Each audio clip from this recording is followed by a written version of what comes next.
Hello friends, आपका हमारे channel में बहुत बहुत स्वागत है। फ्रेंड्स, एक कमेंट बहुत ज़्यादा आ रहे हैं कि इम्प्लांटेशन ब्लीडिंग और पीरियड के ब्लीडिंग में कैसे अंतर करें, कैसे ये अंदाज़ा लगाएं कि अब हमारा इम्प्लांट की प्रक्रिया चल रही है और इम्प्लांटेशन जब होता है तो इसकी ब्लीडिंग कब होती है, पीरियड के कितने दिनों बाद होती है और ये कैसा होता है और इसका क्या सिम्टम्स होता है।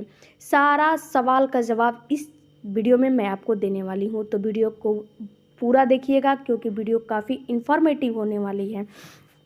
सबसे पहले मैं आपको ये बता दूं कि जब आपका पीरियड हो जाता है, यानी कि जब पीरियड का फ्लो ख़त्म हो जाता है, 8 से 10 दिन हो जाता है, और जब आपके ओवुलेशन की प्रक्रिया पूरी हो जाती है, जब आपका एग और स्पर्म की मीटअप हो जाती है, फर्टिलाइजेशन हो जाता है, इसके बाद आता है इम्प्लांट की प्रक्रिया।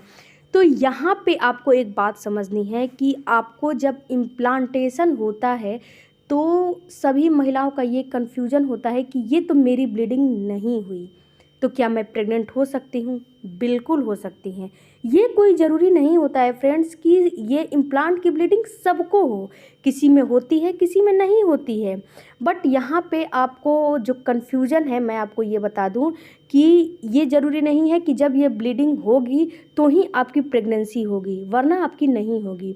ऐसी बात नहीं है। अगर ये ब्लीडिंग नहीं भी होगी तो आपको प्रेगनेंसी बिल्कुल 100% प्रेगनेंसी होगी। लेकिन ये ब्लीडिंग होता है, ये क्यों होता है? सबसे पहले थोड़ी सी आपको मैं इसके बारे में बता दूं। जब आपका फर्टिलाइजेशन जो हो जाता है और जो गर्भ होता है, यानी कि जो एग होता है, वो कई सेल्स में डिवाइड हो जाता है और ये एक भ्रूण का रूप ले लेता है। कई सेल्स जो मिलके एक भ्रूण का रूप ले लेता है। तो जब ये अपना सफ़र तय करते करते कम से कम फर्टिलाइजेशन के बाद 10 से 12 दिन ये अपना सफ़र तय करता है और ये आता है आपके यूट्रस के दीवार में चिपकने के लिए। तो यूट्रस के दीवार, जो यूट्रस होती है यानी कि जो बच्चेदानी होती है, वो वहाँ पे एक गद्दा नुमा अपना एंडोमेट्रियम की दीवार बना के रखी रहती है, वहीं पे ये चिपकता है और यहीं पे इसका 9 मंथ भरण पोषण और इसका विकास होता है। और ये जब अच्छे से वहाँ पे नहीं चिपकेगा एंडोमेट्रियम की दीवार पे, तो होता क्या है, जब अच्छे से नहीं चिपकेगा तो आपको महीने में रुक रुक के हर मंथ ब्लीडिंग होगी, रुक रुक के समस्याएं होने लगेंगी। जो आपका प्लेसेंटा बनेगा वो अच्छे से नहीं, ढंग से नहीं बन पाएगा। इसके अलावा आपका गर्भ खराब भी हो सकता है। तो इसको ढंग से अच्छे से चिपकना काफ़ी ज़रूरी होता है। जैसे कि मैं आपको उदाहरण दूँ, जैसे आप एक पौधा लेकर आते हो, तो जब ज़मीन को खोद के वो उस पौधे को अंदर डालते हो और जब पौधे को अंदर डालते हो उसको ढक देते हो मिट्टी से ऊपर से, उसके बाद उसमें खाद पानी अपना सब चीज़ वहाँ पे देते हो, तभी तो उसकी विकास होती है। वहीं उसी तरह आपका जो भ्रूण है वो भी है। वहाँ पे क्या होता है, एंडोमेट्रियम की दीवार को हल्का सा कुरेदा, मतलब खोदा जाता है, गड्ढा बनाया जाता है। तो जब सारा टिश्यूज जब खोदा जाएगा तो उसमें से क्या होता है, हल्की फुल्की आपको ब्लीडिंग होती है, एकदम नाम मात्र का। तो जब वो गड्ढा बन के वहाँ पे अच्छे से उसको चिपकाया जाता है कि यहाँ पे इसको ब्लड, न्यूट्रिशन और ऑक्सीजन अच्छे से मिलेगा, तो यहाँ पे इसकी विकास होगी। तो वहाँ पे जब कुरेदा जाता है तो हल्की सी आपको स्पॉटिंग होती है, इसी को बोला जाता है इम्प्लांट की ब्लीडिंग। तो कितनी महिलाओं में होती है, कितनी महिलाओं में नहीं होती है, या फिर होती भी है तो महिलाएं उसको केयर नहीं कर पाती हैं क्योंकि ये बहुत नाम मात्र का ब्लीडिंग होता है, बहुत ज़्यादा नहीं होता है। इसके बाद ये कितना दिन होता है, कितना देर होता है, कितना दिन होता है, तो फ्रेंड्स अगर ये इम्प्लांट की ब्लीडिंग कितनी महिलाओं में 2 से 3 दिन भी देखा गया है, कितनी महिलाओं में बस 1 दिन ही देखा गया है, लेकिन 1-2 ड्रॉप होगा। ये आपको 24 घंटे नहीं होता है, जैसे पीरियड की ब्लीडिंग होती है वैसे ही आपको नहीं होता है। 24 घंटे के लिए आपको नहीं होगी, हल्की सी अमूमन ब्राउन कलर का आपको डिस्चार्ज आएगा, वो भी 1-2 बूंद। वो भी जब आप केयर करेंगी तब आपको महसूस होगा। नहीं, कितनी महिलाएं तो इसका केयर ही नहीं करती हैं और कितनी महिलाएं इसको जिसका 2 से 3 दिन होता है उसको समझ में आ जाता है, समझ लेती हैं कि नहीं ये मेरा इम्प्लांटेशन की ब्लीडिंग है। और कितनी महिलाओं में जब 1-2 ड्रॉप होगा तो कहाँ से पता चलेगा। तो ये होता है। अब बात करते हैं कि ये कितने दिन तक चलता है। तो ये अमूमन मैंने बताया ना कि 24 घंटे नहीं होता है, 1 दिन भी हो सकता है, 2 से 3 दिन भी हो सकता है, लेकिन कभी कभी आपको 1-2 ड्रॉप दिख जाएगा। अब बात करते हैं कि ये कितने दिन में होता है, कितने दिन में होता है, पीरियड के कितने दिन के बाद होता है।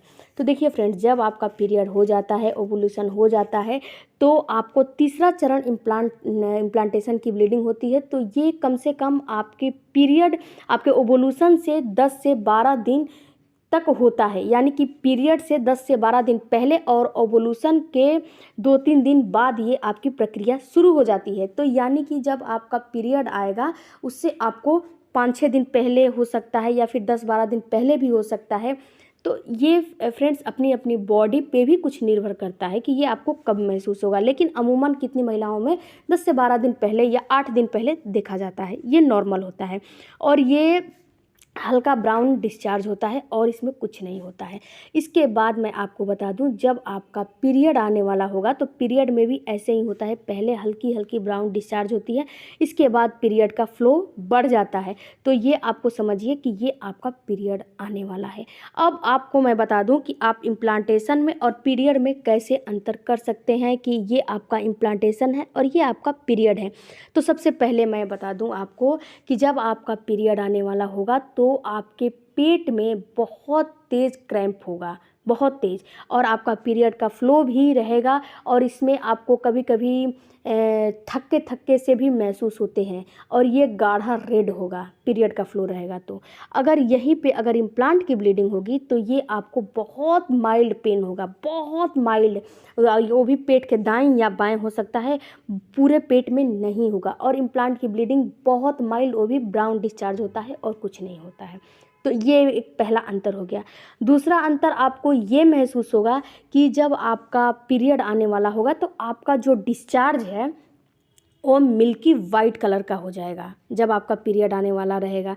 इस पर मैंने अभी वीडियो बनाया है, उसे भी जाके आप चेकआउट कर सकते हैं।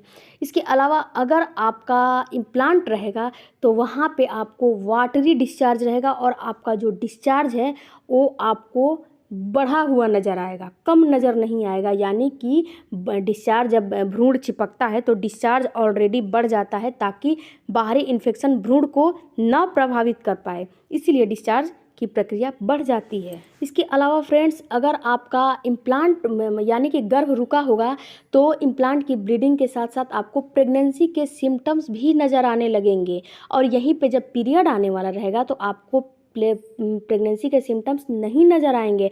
अगर आपका पीरियड आने वाला रहेगा तो आपको हल्की फुल्की जो है पेट में क्रैम्पिंग वगैरह महसूस होगी, लेकिन प्रेगनेंसी के पूरी सिम्टम्स नज़र नहीं आएगी। तो ये सारे लक्षण होते हैं जो कि आपको इम्प्लांटेशन में और पीरियड में अंतर करना बताया है। इन लक्षणों को आप देख के आसानी से अंतर कर सकती हैं कि मेरा पीरियड आने वाला है, कि मेरा प्रेगनेंसी रुक गया है, और आपको ज़्यादा स्ट्रेस नहीं लेना है। आई होप कि वीडियो अच्छा लगा होगा। चैनल को सपोर्ट जरूर करिए। मिलते हैं अगले वीडियो में। Bye bye.